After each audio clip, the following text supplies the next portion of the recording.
Hello and welcome to World Insight with Tian Wei, coming to you live from Beijing on CGTN. Coming up on today's program, U.S. Secretary of State Tillerson will follow U.S. Commerce Secretary Ross in visiting Beijing. Will their consecutive trips resolve some of the disputes between the two countries and ensure President Trump will receive a warm welcome when he arrives in China later this year? Although Angela Merkel won her fourth term likely as chancellor, the far-right AfD party were the big winner of the German election. So how can Merkel build a coalition government that can hold off her new right-wing opponents? And we want to begin today's program with China-U.S. trade. U.S. Secretary of Commerce Wilbur Ross has wrapped up his Beijing trip. During his visit, he met Chinese Premier Li Keqiang, where he restored confidence in China-U.S. trade relations. Ross' trip will soon be followed by Secretary of State Rex Tillerson, with the DPRK's nuclear crisis as well as trade topping the agenda. Both of these visits are in preparation, some say, for the U.S. President Donald Trump's state visit to China later this year. What can we expect? Before our discussion, take a look at this. China-U.S. trade relations have never been smooth sailing.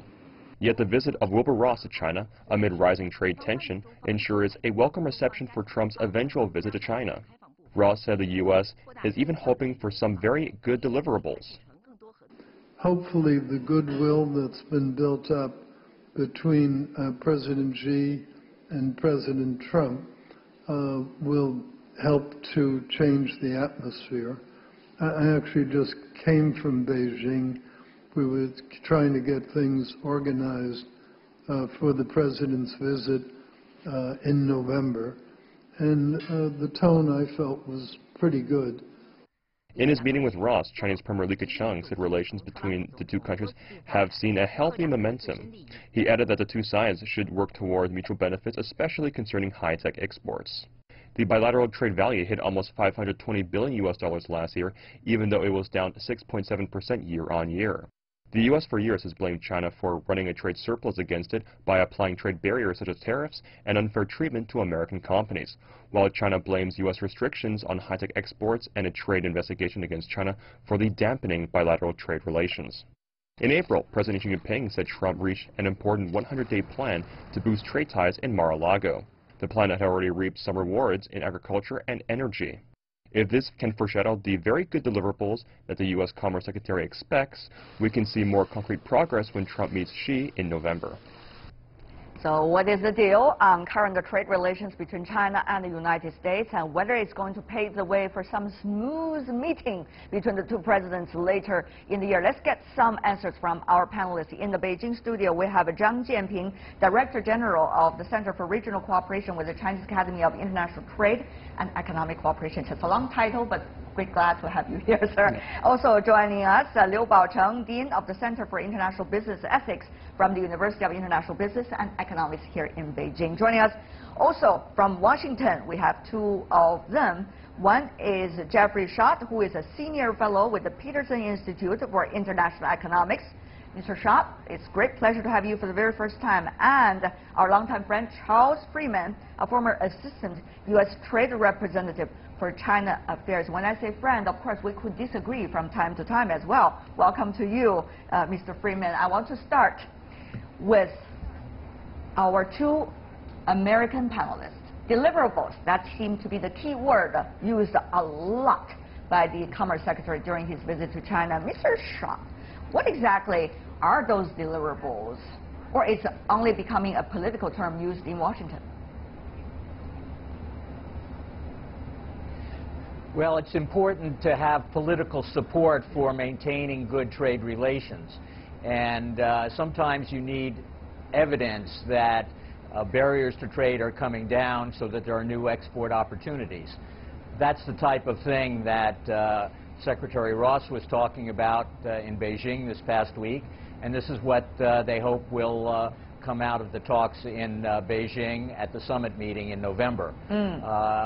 Concrete actions that open up new opportunities for both sides. Concrete actions, three parts being specifically mentioned, Mr. Freeman. One is access of market, the other is protectionism, and third is intellectual property rights. These have been topics that both sides have touched on for a long time, I would say. Will there be something new? Will there be specific actions from both sides that would likely to pave the way for the two presidents to meet later this year? Mr. Freeman. I hope so. But if you listen to some of the actual things that are being discussed as deliverables, they're less about clear-cut market access opening to China that would reduce the trade deficit by increasing exports, and really it's more things that would reduce capacity in the marketplace in China for things like steel and aluminum, and it's reducing investment barriers for U.S. companies in the marketplace, particularly in things like technology. So I'm not sure that much of what is being discussed will result in major changes in the trade deficit, if that's the fundamental goal of the Trump administration in its trade relations with China. Two things very important coming from you. If that is the fundamental goal and the trade deficit, we are going to discuss whether these two questions, how should we view them. But for now, Mr. Zhang, overcapacity used by Mr. Freeman, also mentioned by the Commerce Secretary. He also even talked about the overcapacity of robot companies here in China, receiving Chinese subsidies from the government. Of course, there's steel, there's raw materials. The question is that the overall structural issue of the Chinese economy?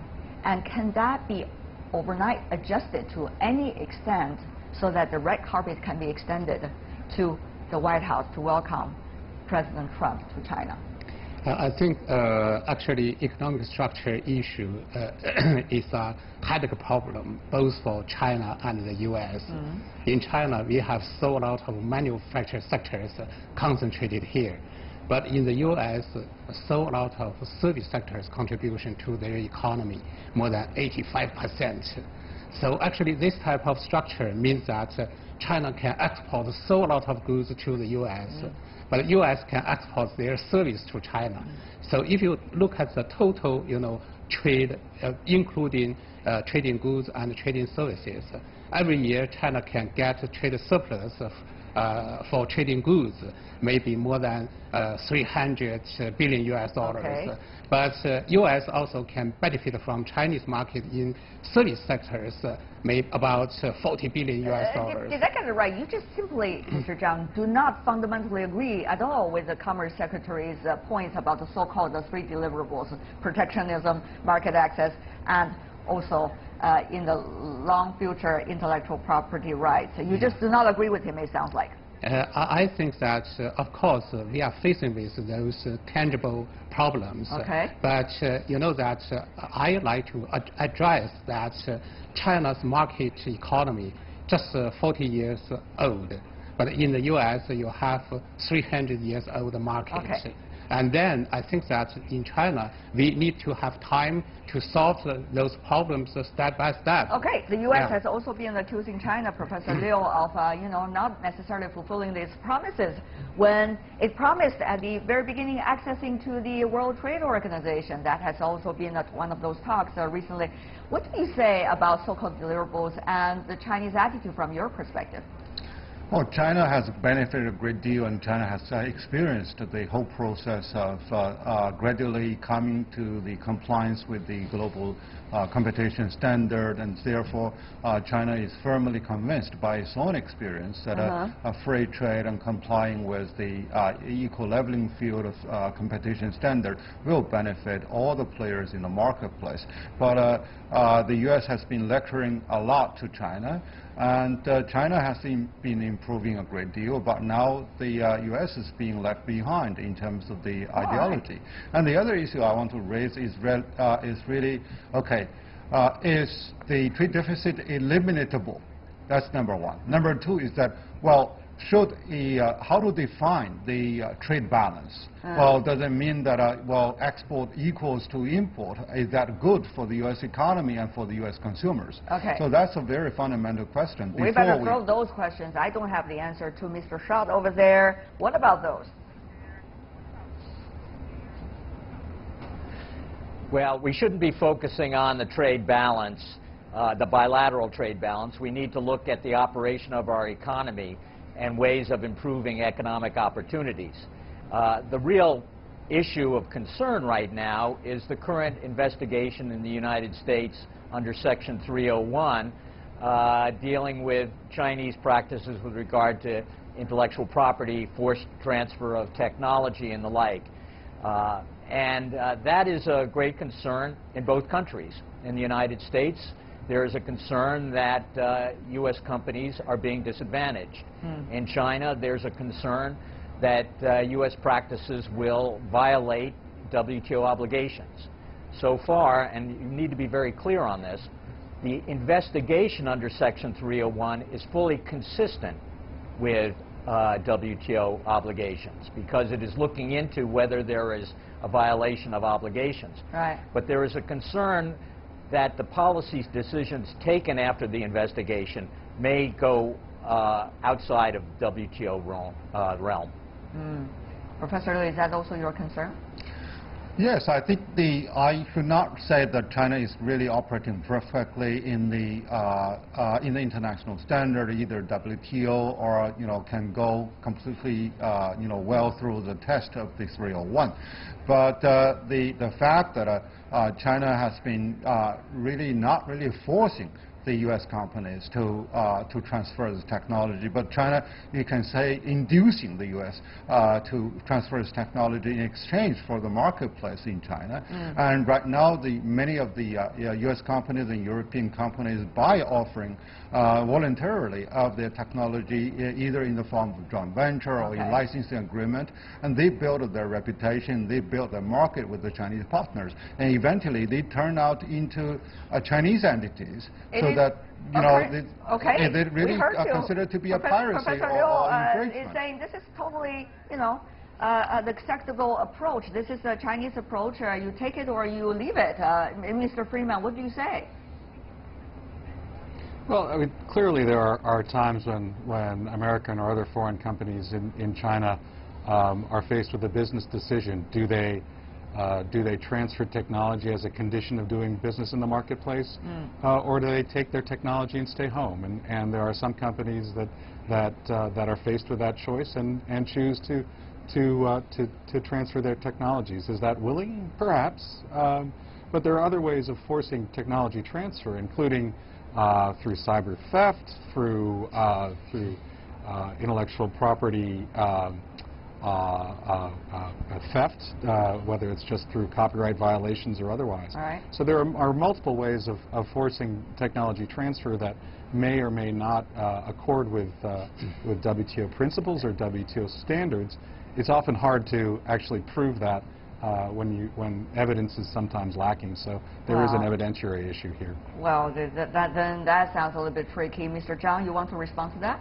Yeah, I think that IPR and technology transfer is a very complicated issue.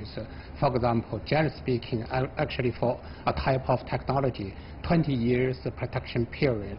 After that, actually they should be transferred, without any charge. But within the protection period, you need to buy by international trade. And even if I think that there is a technology transfer or dispute like that, I think that given that both China and the U.S. are WTO members, so we should solve this type of problems on platform of WTO by those rules and regulations. All right. We see both sides certainly have demands toward one another. For example, Chinese are complaining, Mr. Schott, that there has been limited market access to Chinese investment in the United States, and there has been over a complaint of so-called Chinese imports, because we all know China is doing this processing trade, which means, let's just say, when it's an Apple phone, okay, and most of the components are coming from Japan, South Korea, Germany, maybe part of China, Taiwan, Hong Kong, but eventually everything is being set on China's head, meaning China is having this big trade deficit as a result of Apple phone. That's just not true. So a lot of things in the trade deficit actually are being calculated not accurately. So, Mr. Shaw, in order for both sides to be able to move together for the benefits of their own economy, what do we need to do now, particularly when you have this political wind that seems to be blowing quite in the positive direction? Well, it would be wonderful, and I think very valuable to both countries, if both presidents agreed to revive and accelerate the existing negotiations on a bilateral investment treaty. Those talks were making a lot of progress in the past years, and we're helping to improve the climate for doing business, improve the climate for economic reform in China, albeit not as fast as U.S. officials would like. So that would be a very positive first step that could be taken in November to get those talks back on track. Very briefly from you, Mr. Shah, give me a sentence or two. What are the biggest obstacles to reach this BIT at this point? Negative list, I guess. Well, for the U.S. side, the problems are the ones that we've been talking about in terms of requirements for doing business or investing in China. Right. On the Chinese side, it is the review of Chinese investments in the U.S. market. So it's a chicken and egg thing. If you don't solve those problems, you wouldn't get a BIT. If you get a BIT, you solved all the problem already. So are we going to be able to do that before the presidential visit legislation? Yeah, you know that, yeah.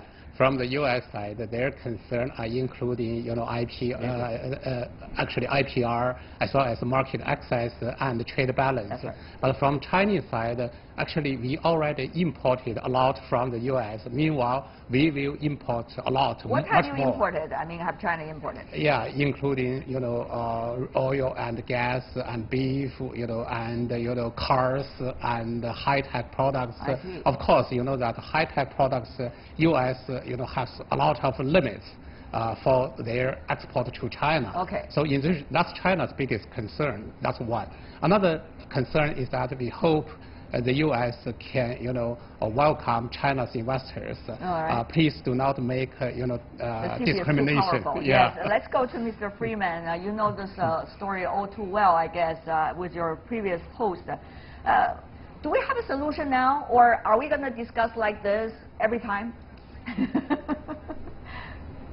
Oh, yeah, get used to this. You know, I think any mature trading relationship has its share of disputes, and even as you said at the beginning, even sometimes when even friends can argue, and that's normal, and that's really acceptable. It's when things we devolve into a tit-for-tat retaliatory sanctions or trade remedies that you end up with a trade war, and I don't think that's certainly not anything that the United States or China wants, and it's probably something the rest of the world really fears quite a bit. Right.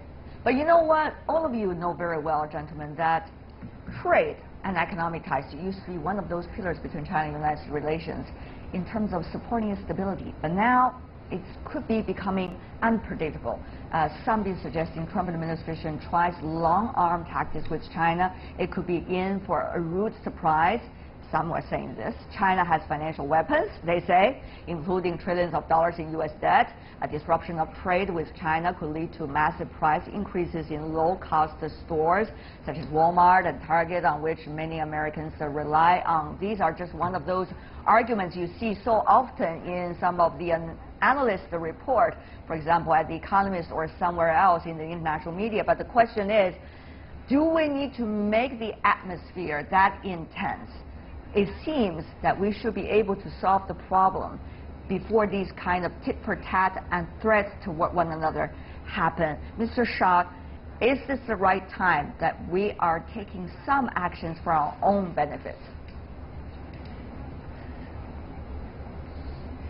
Well, first of all, you're not going to solve the trade deficit problem anytime soon until there's more fundamental macroeconomic policy reforms in both China and the United States. So you have to manage the problems that arise, the political problems that arise because of the size of the trade deficit in that interim. Making, you know, extreme threats doesn't help either side, because neither threats by the United States or China are viable. They would be so costly to each country that it's not really a very practical means of going forward. So the steps that are being taken to try to improve the climate for doing business, building trust among the leaders of our two countries is essential first step to looking for medium and long-term solutions. But the thing is, Mr. Freeman, things could be a little bit unpredictable given the fact that the Trump administration is thinking about deals, which is everything could be tradable and could be geopolitics vis-a-vis trade. Everything is exchangeable. So what do you say from the perspective of trade? Is this going to be more stabilizing factor as a result of this? Or are we going to meet unprecedented challenges compared to before? Well, as Dr. Schott says, I mean, the essential challenges are structural, and I don't think either side is prepared, either in a negotiating context or in its own domestic political context, to undertake those kind of structural reforms on a pace that would resolve some of the bilateral challenges, in ways that would be politically acceptable. It may simply be, as you say, because the Trump administration is so transactional, so deal-oriented, that the Chinese side can come up with some sort of managed trade solution, much the way that the United States and Japan came up with when we had our share of bilateral trade challenges with Japan back in the 1990s, where the Japanese side agreed to buy a lot of things, invest in a lot of places that made political sense for the United States. It may be that solution is on the table. As a trade geek, as a trade nerd, I would prefer structural solutions to kind of these kinds of one-off deals. I think that's in the long-term interest of both countries, but it may be to get through that's what we need to buy a little time with some managed trade. We only have 40 seconds left for the two gentlemen here in China. 20 seconds for each of you. Where is the solution? Well, I think the 100-day action plan after the two presidents meeting has been successful in picking up the low-hanging fruit, and we can really move along this track task force. And the other is really we need really to quickly one up and at least to shorten the negative list, and so that we can move closer to a conclusion of the BIT, which is really a salutable compromise. That is really salutable, as you said. Mr. Zhang. I think this is a second time to meet for two countries' leaders. That's a very good, that's very valuable opportunities to discuss, bilateral trade and investment relationship. I hope that we can promote bilateral, negotiations. All right. You know what, gentlemen, even though we haven't solved the problem through our discussion for 20 minutes, but you are really salutable, shall I say, from my perspective. We want to express our appreciation to the 4 trade nerds present with us today for this discussion. Thank you so much, Jeffrey Schott, Charles Freeman, Zhang Jianping, Liu Baocheng. Thank you. Really appreciate it. Thank you. And you're watching World Insight with Tian Wei, coming to you live from Beijing. Still to come on our program. Despite Angela Merkel winning her 4th term likely as chancellor, the far-right AfD party were the big winners of the German election. How can Merkel build a coalition when many potential partners are giving her the cold shoulder? Possibly.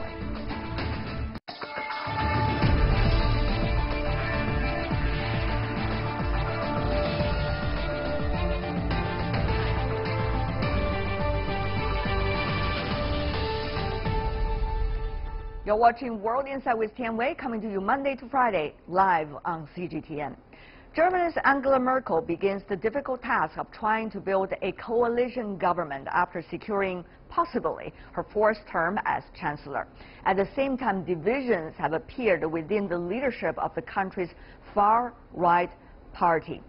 Earlier in Berlin, CGTN was there to cover the election, and we discussed with some of the experts there the election results and Germany's future, particularly its unpredictable political future. But first, take a look at this. Angela Merkel's struggling to find friends after this election, to the point where the German chancellor is trying to reopen the door to her badly beaten junior coalition partner.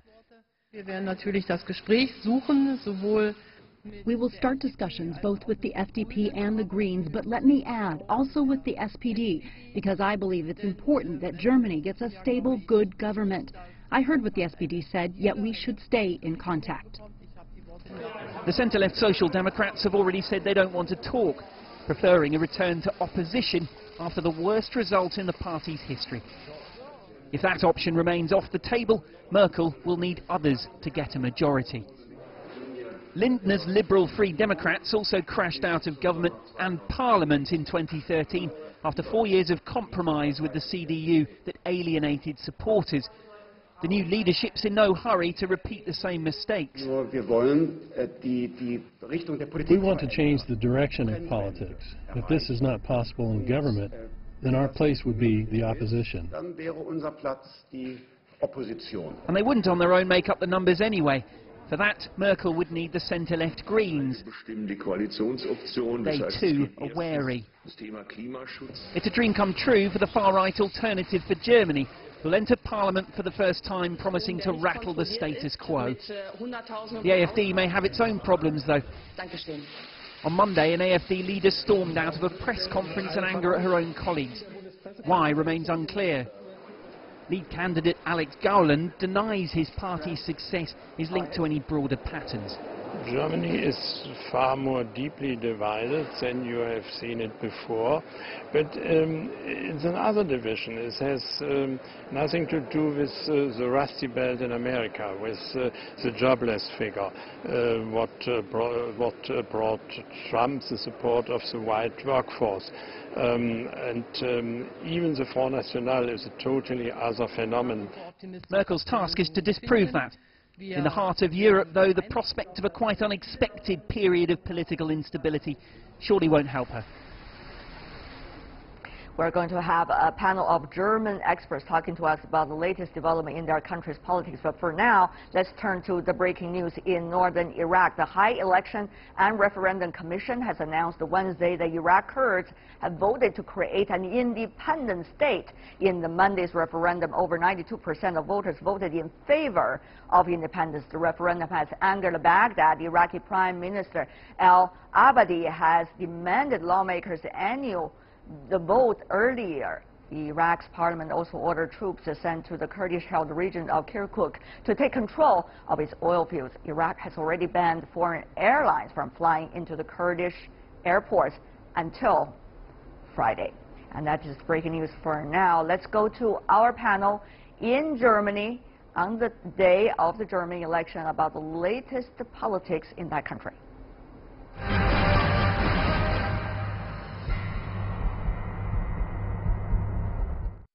People want to know what the coalition government is like and who will be the chancellor. Well, maybe that's not a question mark anymore, but the foreign policy and geopolitically, what would Germany mean for the future? And I'm joined by a very strong panel. First of all, Andreas Woon, who is the head of the ZDF's morning news show, and ZDF is working with CGTN to bring to you the special program. Welcome to our program once again. And also joining us, Hans Mo, who is a senior fellow at the SWP, that's a foreign policy think tank here in Germany. And I want to start with Professor Mo. You know, we talk about another 4 years. Will these 4 years make a huge difference in terms of Germany's status in the region and even beyond? Well, I don't think so. Germany already now is a central player in many ways in Europe and sometimes even beyond that. But of course, what will be very much an open question is what kind of problems are going to arise and how well is Germany going to cope with those problems together with its European partners? Yeah, sometimes the troubles you cannot look for, but the trouble come to you and you have to solve it. So, Mr. Woon, you know, there are several crises going on. Immigration crisis in Europe, future of Europe. Worldwide, you also got some crisis, even the DPRK issue. Will Germany come out as a leader or be part of the leadership? Well, I think Germany is already a leader in Europe, and I think this will be the same strategy as in the last years, that Germany will try, together with France, to be the motor of a further European integration. And I think Chancellor Merkel is very happy that President Macron was elected in France, because I'm sure that she thinks she can work with him to reform the European Union, and I think this will be one focus of her foreign policy in the next 4 years. I wonder if that is still her latest thought, because Mr. Macron, at this point in politics, we see some kinds of drama over there, and he just pushed forward the reform agenda in his country. Controversy to follow up, people say. So will he be still reliable as so-called a partner for Angela Merkel to work with? I think he is her best bet, you know. So of course there are differences. Yes, of course there are differences also in the question of should there be a European finance minister? You know, how should the financial system of the European Union should be organized? Of course there are differences, but I think that Merkel thinks that Macron is a good partner to work with. What kind of leadership role will Germany play? Will still stay as an economic leader while politically shining a little bit back to the backstage? Will it have to shoulder two responsibilities at the same time? Professor? Well, I think leadership depends in general, and certainly for Germany, very much on two things. One is, what is the issue you're talking about? And, you know, it makes a lot of difference whether you're talking about the euro, where the German position is absolutely central, or where you're talking about immigration, where Germany is one of 28 countries. And the second issue is, how do you actually lead, and how do you get people to follow you? Because nowadays, and again Germany is a particular case in that context, leaders find it sometimes very difficult to get followers to follow. And you need to persuade them, you need to convince them, you need to be seen as a legitimate leader. Right. Well, you know, Chancellor Merkel has been very much in the tradition of building consensus, both at home and also on regional and international issues. But will she succeed when crisis coming over? I mean, just say, even play a role on the issue of DPRK. We see Germany quite active. Well, I think one of the strengths one of the strong performances of Angela Merkel in the last government was her role in the crisis over Ukraine.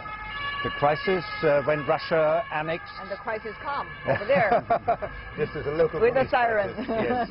No, but the crisis over the European order, the European regional order, when Russia invaded and annexed Crimea. The response of Germany was to lead the European Union into imposing sanctions.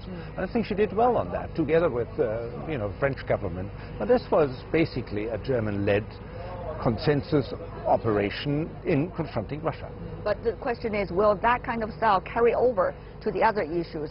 We understand that Germany was quite active on the DPRK issue. Chinese President Xi Jinping consulted German Chancellor Angela Merkel recently, and also the Foreign Minister of Germany traveled to China even, talked to some of the key leadership over there. So will Germany play a role even on the issue far away, apparently, from home? Well, I don't think that Germany can play a key role in resolving the crisis in North Korea. I just don't think that Germany has the power and the willingness to do this. But I think Germany can help, as you said. I think being in power for 12 years, Angela Merkel has many contacts, a lot of experience, and people trust her on the domestic stage but also on the international stage. And maybe she can help to resolve the crisis, but I don't see a leading role for Germany in resolving the North Korean crisis. Chancellor Merkel has been very firm. It has to be resolved through dialogue and through peaceful means, without through military means. So that seems to be a very clear message coming from Germany. Does it go together well with the traditional belief of German politics and geopolitics? Absolutely. I think this has been a constant, in fact, going back 50 years in West German and German foreign policy. There is, you know, reflecting the experiences of Germany in the past, a great deal of skepticism about anything which smacks of military solutions. So to say, you know, we need to have dialogue, we need to have political solutions to problems is also not a mantra for German foreign policy, and that will continue. That's also backed up by a great deal of skepticism in the German public about military force, the use of military force. So don't expect Germany to be a military leader at all. No, but that in a way, could create differences between, let's say, Berlin and Washington. We saw that earlier during the war in Iraq, more than 15 years ago, but now here probably comes another chance. So what if there means very big difference with Washington?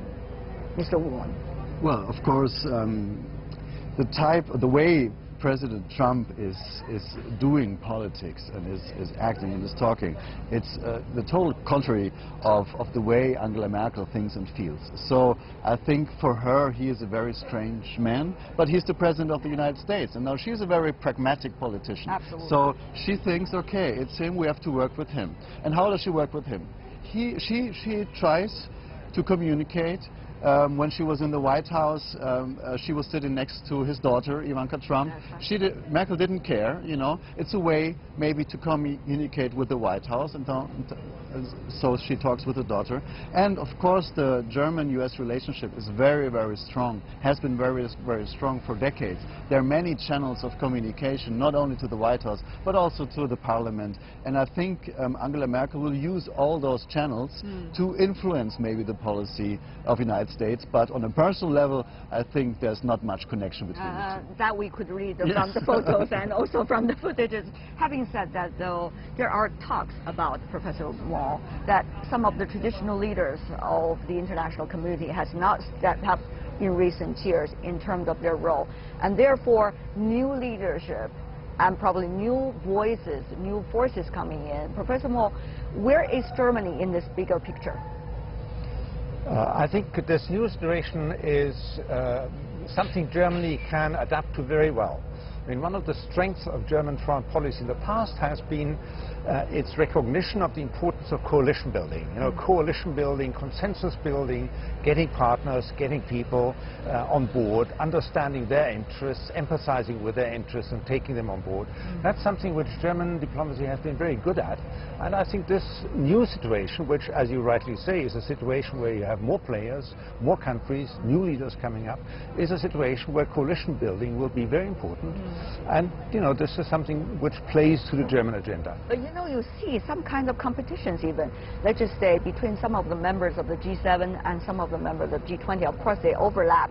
But developed economy, some of them, wants to be this bridge between the emerging economies and the developed ones, developing ones and the developed ones. You see, Germany wants to play that role. Some of the other countries also want to play that role. So will there be competition? And what will be, in that regard, the competitive edge of Berlin, I wondered? Mr. Warren. Well, I don't think Angela Merkel thinks that way. I don't think she's very competitive in that way. You know, she's very pragmatic. She wants solutions, she wants communications, she wants coalitions. So, and her being the Chancellor of Germany, one of the most important country in the European Union, and being Chancellor for 12 years, I think she's a modest person, but she also is very self-aware, and so she is in a strong position, I think, and she knows that. Mr. Mo, do you think she knows that, and what exactly she knows when it comes to strategy, according to your reading? I don't think she's a great strategist. You could say that's perhaps one of her weaknesses as a politician. She very much feels her way. You know, step stone by stone, across the river, you know, step by step. And she does not have at least I do not recognize any kind of vision or great project which she has. So she's not a strategist, she's someone who will, you know, react to the situations, as Harun said. But you know what will be interesting to watch now in Europe is how Angela Merkel and Emmanuel Macron will interact. Emmanuel Macron is clearly a politician who does think in terms of strategy and who does think in terms of bold steps. Angela Merkel is very cautious and she doesn't think in terms of strategy, she doesn't think in terms of big steps. So how will the two of them interact? I think this is going to be interesting and also frankly promising, because another strength of Angela Merkel has been her flexibility. She is flexible, you know. When she confronts someone with a project where she feels that makes sense, she will be quite amenable. But is she too flexible from time to time? For example, about the immigration issue, she could say things, you know, this month about a totally different nature, and the next month changing her tones immediately because of the polls, because of public opinion. But that does not make a stable leader in terms of international politics and geopolitics. Mr. Warren. Well, she really in the last 12 years has surprised the German public with fast policy changes, you know. So she is more a manager than a leader, actually. You know, she reacts. She is not very proactive, and she can change her policy very pragmatically on a domestic level, always looking to the public and looking to the voters and looking to the polls.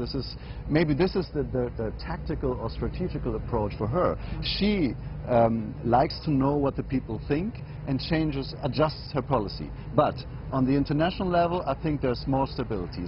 She stands for a very thorough foreign policy, and I don't think she is as flexible on the international level. Yeah. At this point, we see one of the new phenomena with this election, at least, is the rise of the AfD, even though the number is still limited. But people are looking at what would this mean for Germany's even foreign policy in Europe as well.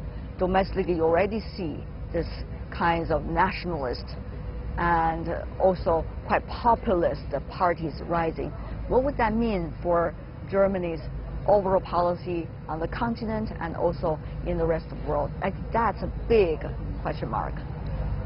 Well, I don't think it will change Germany's foreign policy. On the contrary, I think there's a big stability, and the change, the new situation will be in the German parliament and in the German public. But of course, for the German government, it will be very important to show to the world that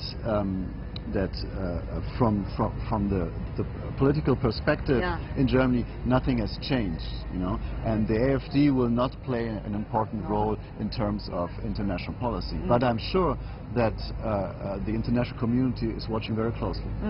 Professor Mo? I completely agree. I think it's not going to change German foreign policy one bit. The important issues are the domestic issues which you mentioned. We have, fortunately in Germany, a very broad consensus on foreign policy, and the only parties which are outside that consensus are the Linke on the left and the AfD on the right, and they are not going to have much impact. They are not going to have any impact on foreign policy, at least not for the time being. Good to know. A lot of things happening, and might be crisis coming up. It's going to be all tests for the German government and certainly for the German consensus here in Berlin, elsewhere. Thank you so much, Hans Mo, and we have here Andreas Lee. Really appreciate it. Thank you. You're welcome. That was our discussion in Berlin. That is all the time we have for today. If you'd like to see more, try to find us World Insight CGTN in your search engine. Check out our YouTube channel. Follow us on Twitter, Facebook, and Sina Weibo. From me, Tian Wei, and everyone here on World Insight team, thanks for watching. Tune in again next time for insights across China and around the world. Good night.